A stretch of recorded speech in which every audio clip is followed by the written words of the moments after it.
Where we are, guys, just arriving at Rosemarkie Camping and Caravanning Club site on the beach. So here we are, all set up at Rosemarkie. I'll just show you the view. There's Chanonry Point down there, that's where we're going to watch the dolphins, where the lighthouse is. Way off in about a mile walk. There's Port George. And there's Rosemarkie. So this morning we've walked down from the campsite. Hold on. The campsite's down there. We walked all the way down. We're walking all the way down to Chanonry Point to go and watch the dolphins today. So up to now it's a beautiful morning, a bit cloudy, but hopefully it will be a good day.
That's it.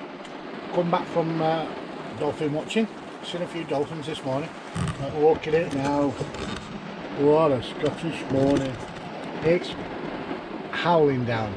So that's us probably for Rosemarkie as well. So our next destination is Bora. Is that right, Sue?